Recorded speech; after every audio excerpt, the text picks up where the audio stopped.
Bonjour à tous, bienvenue dans cette nouvelle vidéo. Nous allons aujourd'hui parler de catastrophes naturelles et plus spécifiquement de catastrophes naturelles sécheresse ou autrement dit RGA, retrait et gonflement des argiles.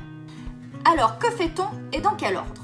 Il vous faudra vous rapprocher de la mairie de votre commune. C'est en effet au maire de faire la demande de reconnaissance de catastrophe naturelle. Dès lors, un arrêté ministériel et une parution au journal officiel permettront d'officialiser cette reconnaissance. C'est un prérequis pour pouvoir ensuite faire une déclaration auprès de votre assureur multirisque habitation pour envisager la prise en charge de ces dommages.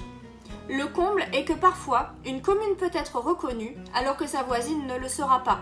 En effet, les maisons situées à droite d'une route appartenant à une commune peuvent bénéficier d'une reconnaissance de catastrophe naturelle, alors même que les maisons positionnées de l'autre côté de la route et qui appartiendront à une autre commune ne le seront pas.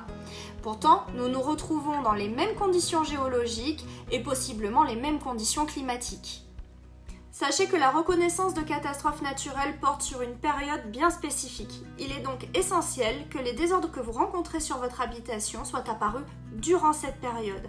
À défaut, votre assureur pourrait tout à fait rejeter la prise en charge.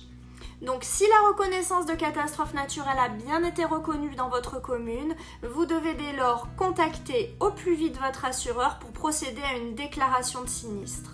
Également, rien ne sert de procéder à la déclaration tant que la reconnaissance de catastrophe naturelle n'a pas été publiée. Donc je résume. Les fissures sont apparues, vous avez contacté votre mairie, la période de reconnaissance de catastrophe naturelle est bien publiée et validée, vous pouvez contacter votre assurance. Attention! Cela ne veut pas dire pour autant que vous serez automatiquement dédommagé. Il faut en effet que la catastrophe naturelle soit le facteur déclenchant des désordres que vous rencontrez sur votre bien. Je vous donne quelques exemples. Votre maison présente des défauts constructifs. Alors la catastrophe naturelle n'est plus le phénomène déclenchant, mais elle vient aggraver un problème préexistant. Ainsi, la catastrophe naturelle ne pourra pas être mise en avant et vous ne serez probablement pas dédommagé.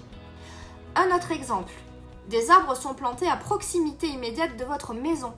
Il pourrait être considéré qu'ils sont à l'origine du sinistre et que leurs racines viennent assécher anormalement les sols au niveau des fondations et sous votre maison.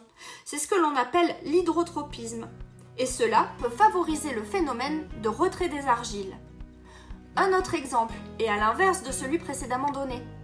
Un défaut de canalisation des eaux pluviales de votre maison entraîne des écoulements en pied du mur et au niveau des fondations. Bien là, l'eau peut entraîner une hydratation artificielle des sols et favoriser cette fois le gonflement des argiles. Cela pourra être aussi considéré comme un élément déclenchant qui aura donc aggravé la situation, pourtant connue et reconnue de catastrophe naturelle. Dès lors, la prise en charge sera compromise. Je vais juste ajouter un petit mot sur le phénomène de retrait-gonflement des argiles dont je vous parle depuis tout à l'heure. Je vais essayer de vous expliquer rapidement comment ça fonctionne. Donc en effet, comme vous pouvez le voir, les argiles ont tendance naturellement à gonfler avec l'humidité, donc à prendre du volume. Alors que pendant les périodes de sécheresse, elles vont se rétracter et donc à l'inverse, perdre du volume. C'est ces différences d'état qui vont amener un mouvement du sol qui peut affecter les bâtiments. Ainsi, si la période de sécheresse a été très intense sur une période, on considérera que les conditions climatiques sont à l'origine d'une réaction anormale des sols, valant reconnaissance de catastrophe naturelle. Désormais, la connaissance des sols argileux et la nécessité de réaliser des études de sol préalablement aux constructions permettent désormais d'adapter le système constructif et de limiter les effets de ce phénomène de retrait et gonflement des argiles. Quoi qu'il en soit, et vous l'aurez bien compris, il n'est pas si simple d'actionner cette assurance. Alors vous allez me demander, les fissures liées à la catastrophe naturelle ont-elles un aspect spécifique ? Eh bien oui, la plupart du temps. Vous retrouvez des fissures en escalier, des fissures en coup de sabre, ou un basculement peut aussi être symptomatique de ce phénomène. Quoi qu'il en soit, les désordres associés à la catastrophe naturelle peuvent être variés. Il est donc parfois utile de faire intervenir un expert indépendant qui aura pour mission et pour objectif de vérifier l'origine des désordres et de s'assurer que votre démarche est bien fondée. Également, si vous êtes en désaccord avec votre assureur quant à sa proposition d'indemnisation ou à l'absence d'indemnisation, vous pouvez également faire appel à un expert indépendant qui interviendra pour poser un diagnostic et défendra vos intérêts face à votre assureur. Quoi qu'il en soit, n'hésitez pas à prendre conseil auprès de nous à n'importe quel stade.